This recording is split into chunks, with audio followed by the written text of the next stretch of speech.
is our hers and hisses section of the show, and this is Alexandria Scott, my sidekick. I love her. Bye, Kiki. She might be back. She usually is.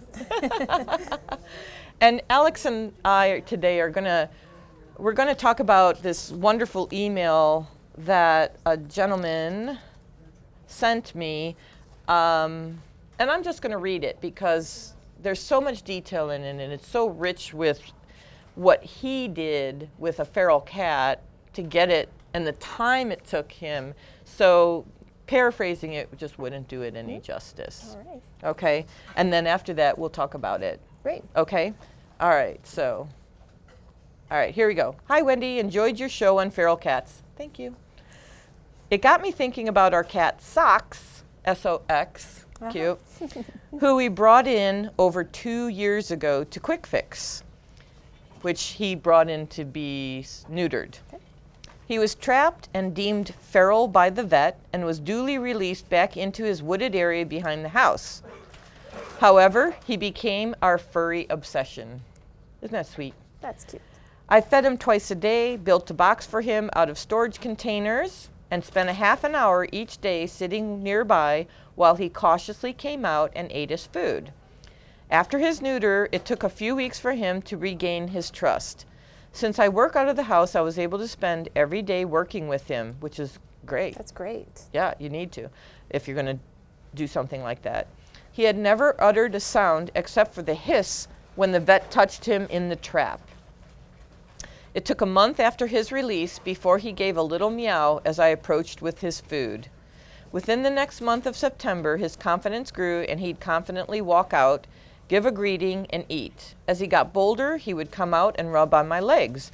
I did not try to touch him, however. As winter drew near, I added insulation to his box and a heated padded water dish. That's great. Perfect. Wow. His feedings increased to 3 times a day. Walking down the hill about 100 feet from the house and back became more difficult as the snow fell, I'm sure. Then one day as I exited the back door with his food, he came forward about 20 feet and stopped.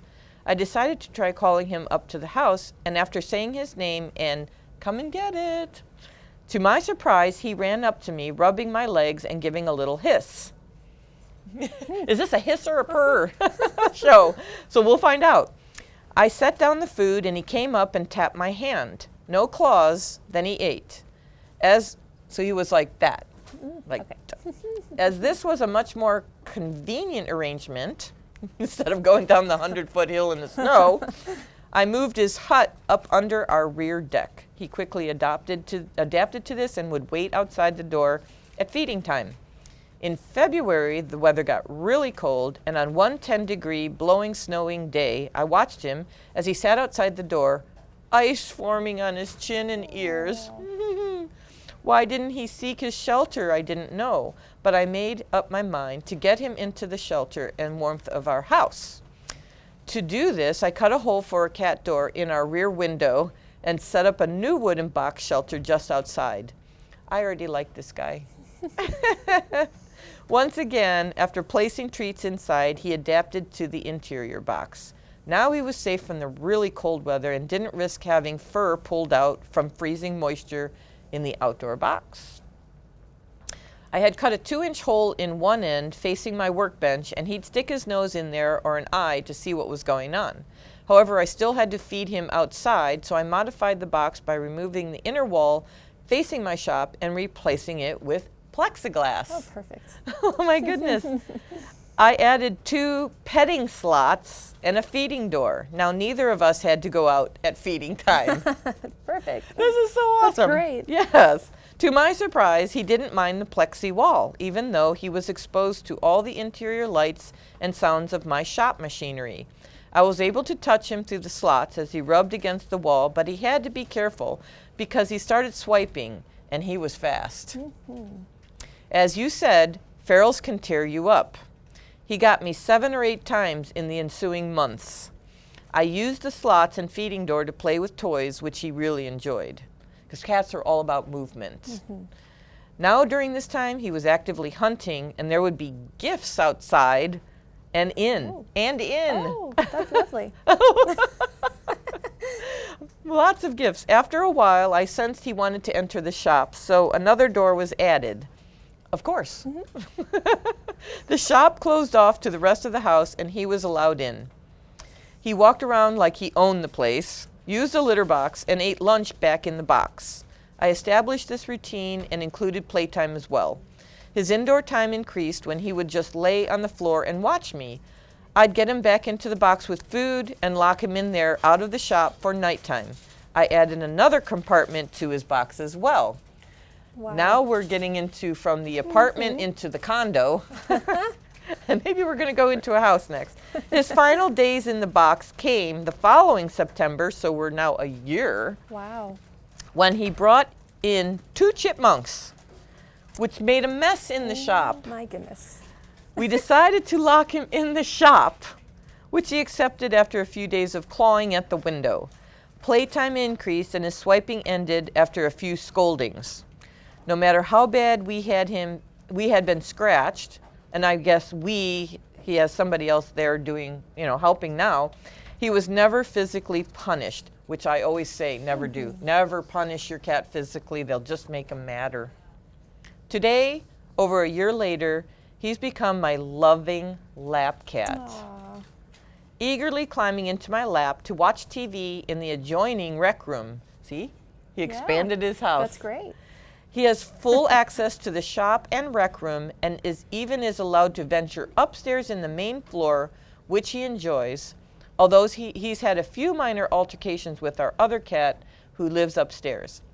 They greet with noses and smelling their little butts. That's just the thing that they do. But a stare down usually ensues, and before bad things happen, I take Socks back downstairs.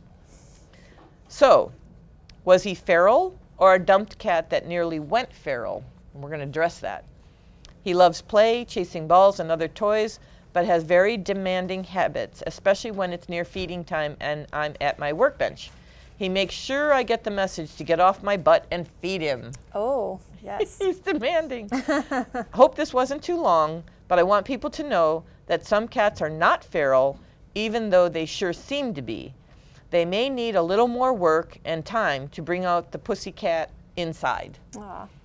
And his name is Dave. I won't read his last name, but his name is Dave. Dave, thank you so much. That's great. Yes, and we Yeah. do have photos, and I'm sure that you were seeing them as I was reading this very lengthy story, but I wanted to read it because this gentleman, definitely, Dave, you put in a lot of work in this cat, and that's what it takes. The question was the cat feral?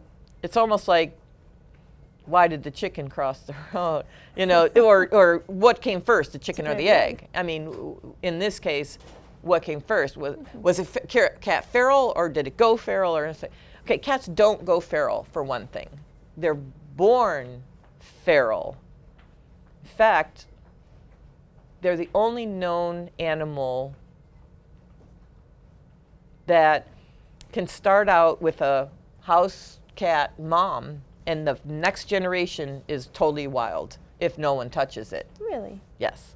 So your house cat could go out into the woods and have her babies, and you're like, oh no, I can't find them. And 4 weeks later, she's bringing them back up on the back porch to get some food because she's done nursing, and they're completely wild.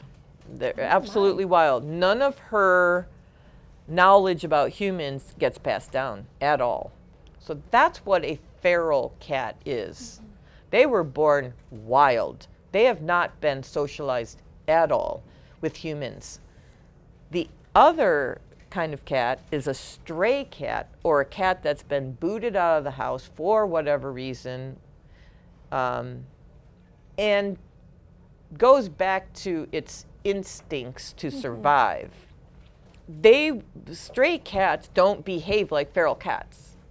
Feral cats are just plain wild.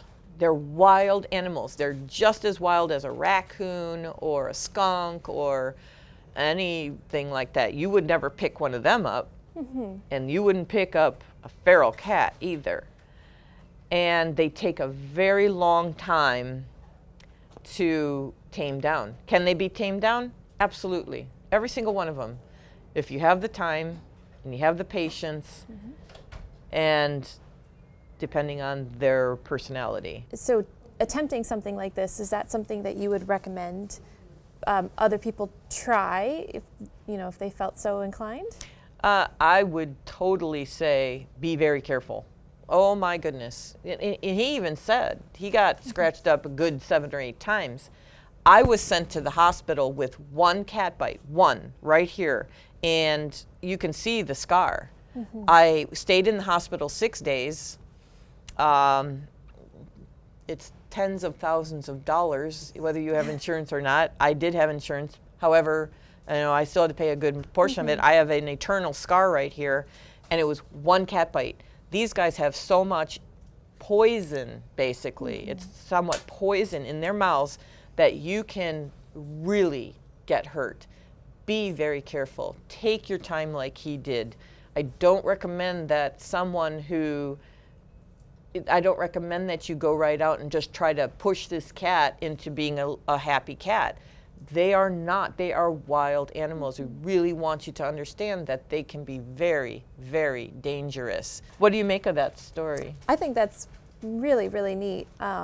I think that's just the amount of time and patience, I think that's outstanding. There's not many people, I think, that would take the time and the expense and the effort to try to, oh wow, look at this cat. First let's bring him in to get neutered. I think that's awesome right there. Perfect. And okay, well we'll feed him. Oh, he's curious. He wants to kind of get to know us a little bit. Maybe does he? Let's try. And just keep trying, and to go for over a year to try to get this cat to be amazing. Even close to a pet. I think it's just outstanding. I say, way to go. Yes. Yeah. We need more people like that. We need a lot more people like you, Dave. Thank you so much for what you did for this cat. But so Socks picked a winner. I think so. He hit the lottery. He hit the kitty lottery, because it's 1 in a million what you did, Dave. I thank you for what you did.